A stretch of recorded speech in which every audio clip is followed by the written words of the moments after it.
Se você gosta de uma mentira bem contada, esse canal não é para você. Se você ainda acredita que o futuro da humanidade será decidido em eleições ou tratados diplomáticos, prepare-se para encarar a verdade que poucos ousam sussurrar. O verdadeiro campo de batalha já está desenhado. E o que está em disputa não é petróleo, não é território, não é moeda, é água. A guerra silenciosa começou. E quem não abrir os olhos agora será apenas mais um cadáver ressecado à beira da história. Durante séculos, a água foi tratada como algo sagrado. Povos indígenas, civilizações milenares, culturas esquecidas, todos compreendiam que a água era mais do que um recurso. Era o elo vital entre o homem e o divino. Proteger uma nascente era proteger a própria continuidade da existência. Rios eram deuses em movimento. Mas o moderno espírito de ganância, embalado nas promessas vazias do progresso, transformou a fonte da vida em um bem de mercado. Hoje, enquanto a maioria da humanidade se perde em distrações digitais e batalhas ideológicas superficiais, grandes corporações e elites financeiras estão tomando o controle do recurso mais essencial que existe. Em silêncio, discretamente, eles compram terras, aquíferos, direitos de exploração hídrica. Nestlé, Coca-Cola, Veolia, Suez são apenas alguns dos nomes que operam por trás da cortina. E não se escondem. Peter Brabeck-Letmathe, ex-CEO da Nestlé, declarou abertamente que o acesso à água potável não é um direito humano fundamental. Fonte: The Guardian, 2013. Nos bastidores, operações de lobby remodelam legislações.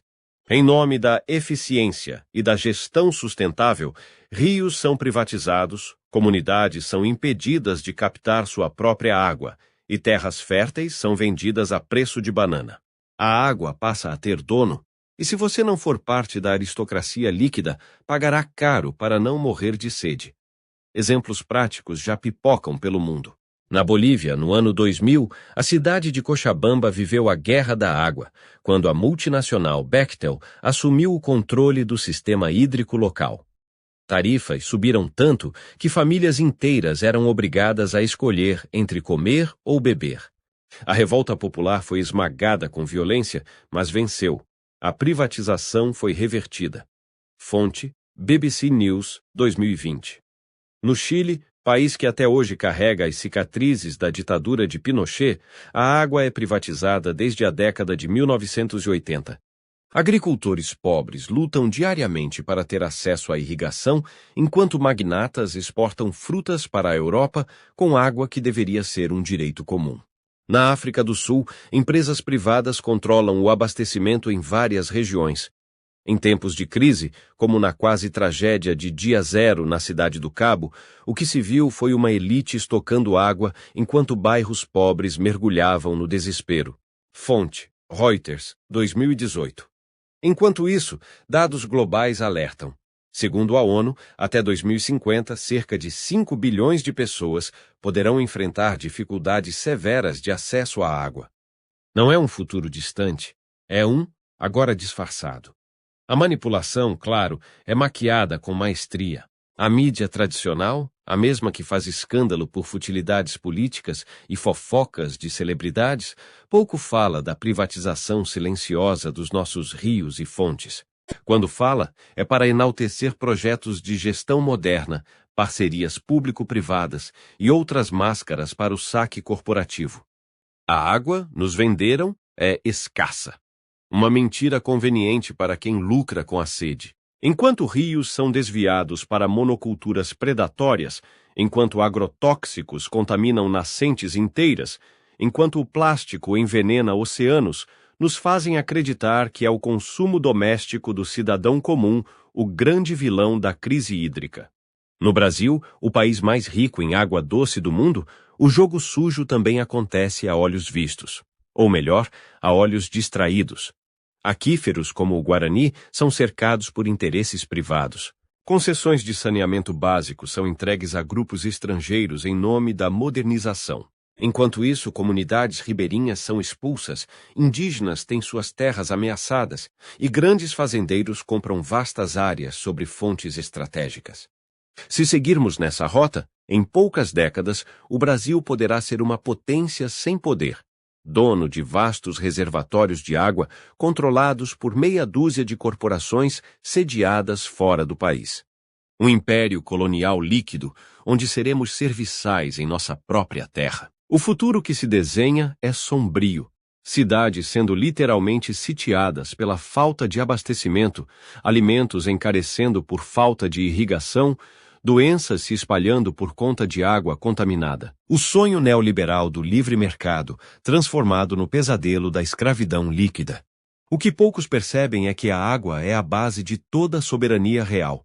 Sem água, não há produção agrícola, não há saúde, não há indústria. Quem controla a água, controla os alimentos. Quem controla os alimentos, controla os povos. Quem controla os povos, controla tudo. A elite global sabe disso. Por isso age rápido e em silêncio, por isso compra terras discretamente, por isso financia campanhas para mudar legislações. Por isso investe bilhões em tecnologias de captação, dessalinização e armazenamento privado, enquanto ao cidadão comum resta pagar por cada gota como se fosse ouro. O apocalipse hídrico não chegará com explosões. Chegará com o som seco da torneira vazia, com o silêncio desesperado da criança com sede, com o ranger amargo das rodas de caminhões-pipa abastecendo condomínios de luxo enquanto a periferia se racha sob o sol. O que fazer? A resposta é dura, mas clara. Resistir. Resgatar a visão ancestral de que a água é vida, não mercadoria. Lutar para que cada nascente, cada rio, cada fonte subterrânea permaneça nas mãos do povo e sob proteção pública. Denunciar, organizar, agir. Precisamos de políticas públicas sérias que priorizem a proteção hídrica, não o lucro. Precisamos de educação que ensine que cada litro de água poupado hoje é uma vitória contra a dominação de amanhã. Precisamos de coragem para enfrentar os gigantes, mesmo que pareçam invencíveis. A guerra silenciosa pela água não é inevitável. É construída, planejada, executada, e ainda há tempo de virar a maré. Mas o tempo é curto. Cada contrato assinado, cada concessão feita, cada aquífero vendido é uma trincheira perdida. A sede não negocia, a sede não espera. Se o futuro pertence a quem controla a água, que sejamos nós, o povo. Não corporações, não políticos de aluguel, não magnatas sedentos de poder? Porque no final, a história se lembrará de quem lutou para que a água continuasse sendo o que sempre foi, o sangue azul da terra, a seiva da existência, o último suspiro da liberdade humana. A guerra silenciosa já começou. E agora, a escolha é sua: beber da fonte da resistência ou morrer de sede na escravidão.